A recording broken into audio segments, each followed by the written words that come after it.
नमस्कार, मी सुनील. आपण पाहतात आवाज इंडिया मराठी. आता एक नजर टाकूया महत्त्वाच्या घडामोडींवर. इराणमधील युद्धाच्या पार्श्वभूमीवर भारतात LPG गॅसच्या तुटवड्यामुळे नागरिकांना रांगेत उभं राहावं लागत आहे. गॅस सिलेंडरच्या तुटवड्यामुळे अनेक ठिकाणी लोक लांब रांगेत उभे राहून थकलेले आणि तहानलेले दिसत आहेत. पंतप्रधान नरेंद्र मोदी यांनी विरोधकांवर अप्रत्यक्ष निशाणा साधत सांगितलं की काही लोक या परिस्थितीचा गैरफायदा घेऊन भीती निर्माण करण्याचा प्रयत्न करत आहेत.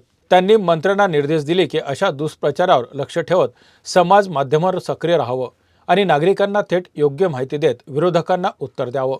मोदी म्हणाले की भारताने संभाव्य संकटासाठी पूर्ण तयारी केली आहे आणि सध्याची परिस्थिती देशालाच नाही तर जागतिक स्तरावर परिणामकारक ठरू शकते. त्यांनी नागरिकांना शांत राहण्याचं आवाहन केलं आणि आश्वासन दिलं की संकट लवकर निपटलं जाईल. याआधी तमिळनाडूमध्ये एका सभेत मोदींनी नागरिकांना धैर्य बाळगण्याचं आवाहन केलं होतं आणि अफवा पसरवणाऱ्यांवर टीका केली. विदेश परिस्थितीमध्ये समाधानाची बातमी अशी की एस जयशंकर यांनी इराणच्या परराष्ट्र मंत्री अब्बास यांच्याशी चर्चा करून भारताचे 2 टँकर पुष्पक आणि परिमल सुरक्षितपणे होर्मुझ समुद्रधुनीतून बाहेर पडले आहेत. त्यामुळे भारताला आवश्यक LPG पुरवठा सुरक्षित राहणार आहे. नागपूर, बीड, ठाणे आणि पुणे यासह महाराष्ट्रातील अनेक शहरातील हॉटेल्स आणि कॅटरर्स व्यवसायावर गॅस सिलेंडरच्या पुरवठ्यातील तुटवड्यामुळे मोठा परिणाम झाला आहे. छत्रपती संभाजीनगरमध्ये काही हॉटेल्सवर कामकाजावर तात्पुरती बंदी लागू झाली आहे. नागपूरमधील काही प्लॉट्समध्ये व्यावसायिक सिलेंडरचे रिफिलिंग बंद असल्याने गॅस उपलब्ध होणं थांबलं आहे. याशिवाय नागपूरच्या एका कंपनीची 2 जहाजे हॉर्मनच्या समुद्रधुनीत अडकलेली आहेत, ज्यामुळे गॅस पुरवठ्यात आणखी अडथळा निर्माण झाला आहे. संपूर्ण देशभर गॅस पुरवठा सध्या ठप्प असल्याने नागरिकांमध्ये आणि व्यावसायिकांमध्ये चिंता पसरली आहे. काही हॉटेल्सने पर्यायी उपाययोजना सुरू केल्या आहेत. गॅसच्या पुरवठ्यातील अडथळ्यामुळे महाराष्ट्रातही हॉटेल्स आणि रेस्टॉरंट्सवर मोठा परिणाम झाला आहे. पंढरपूरमध्ये सांगोला नाका परिसरात घरगुती गॅस सिलेंडर रिक्षात भरून विक्री केल्याप्रकरणी गणेश बोरीकर यांच्या विरोधात गुन्हा दाखल करण्यात आला आहे. जिल्हा पुरवठा विभागाच्या भरारी पथकानं कारवाई करताना 8 घरगुती आणि 5 व्यावसायिक गॅसच्या टाक्या जप्त केल्या आहेत. तसेच गॅस पुरवठा करणाऱ्या एजन्सीवरही कारवाई होणार असल्याचं जाहीर केलं गेलं आहे. हा गुन्हा अत्यावश्यक वस्तू अधिनियम कलम 3 आणि 7 अंतर्गत नोंदवण्यात आला आहे. दुसरीकडे गोंदिया जिल्ह्यातील हॉटेल्समध्ये घरगुती गॅसचा वापर होत असल्याची घटना समोर आली असून तिथून 7 घरगुती सिलेंडर जप्त केले गेले आहेत. आंतरराष्ट्रीय युद्धजन्य परिस्थितीमुळे भारतात LPG गॅसचा तुटवडा निर्माण झाला असून त्याचा थेट परिणाम हॉटेल व्यवसायावर होत आहे. गोंदिया आणि तिरोडा येथे प्रशासनाने 2 कारवाया केल्या.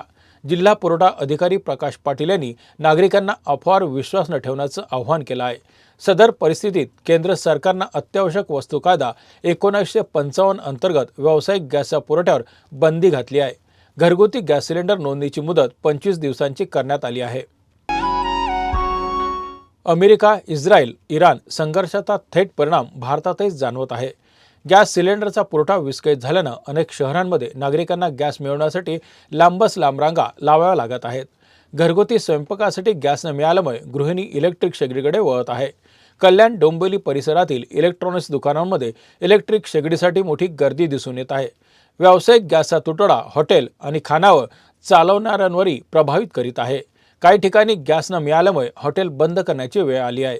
छत्रपती संभाजीनगरसारख्या भागात हॉटेल व्यावसायिकांना चुलीवर स्वयंपाक करावा लागत आहे. गट्टूरचे दर 6 रुपयावरून 8 ते 10 रुपये किलोवर गेले आहेत. त्यामुळे व्यावसायिकांसमोर नवीन आर्थिक ताण निर्माण झाला आहे.